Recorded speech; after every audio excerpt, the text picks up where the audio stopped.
जे पुण्य बांधलं, पुण्याचा उदय आहे आणि पुण्याचा उदय असताना जो पुण्याला भोगत नाही त्याला मोक्ष होतो.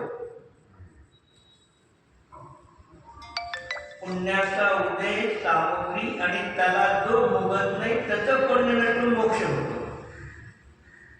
आणि पुण्याच्या उदयामध्ये सामग्री मिळाली आणि पुण्याच्या मुळे सामग्रीला भोगण्याचा प्रयत्न केला, भोगली, तर काय झालं?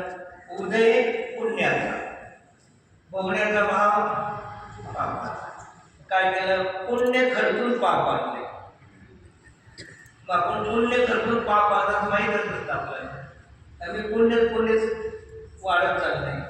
अरे पुण्य संपत चाललंय सत्तेला आणि पाप वाढत चाललेलं आहे. जेव्हा पुण्य संपेल आणि पाप वाढेल तेव्हा कुठे स्वर्गामध्ये जाणार? नरक आणि दिव्यांची गती चालली. ते आपण स्वतः कसं आपलं घात करून घेत आहोत ही आपल्याला कळत नाही. म्हणजे ते समोषणातून सुद्धा त्या समोषणाचा ते भोग घेत नाही. समोषणामध्ये सुद्धा 4 अंगुल विराजमान राहतात. परम औदारिक शरीरामध्ये आहे, पण आपल्या प्रत्येक केवळ ज्ञान पर्यायाच्या उपयोगाच्या द्वारे पहा, बहिर्गामध्ये समोषण आहे, अंतर्गामध्ये 4 आघाती कर्म आहे, बहिर्गामध्ये परम औदारिक शरीर आहे, केवळ ज्ञान पर्याय अनंत अवस्था आहे. एवढे सगळे एकाळाला त्यांच्यामध्ये त्यांचे सगळे आहे.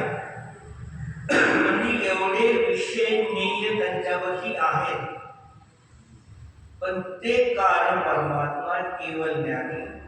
आपल्या केवळ ज्ञानाच्या तरी केवळ ज्ञान स्वरूप आत्म्याला जाणणार काय करतात? 4 आघाती कर्म, द्रव्य कर्म आहे, केवळ ज्ञान पर्याय पण आहे. म्हणजे अनित्य तादात्म्य संबंधवाली केवळ ज्ञान पर्याय आहे.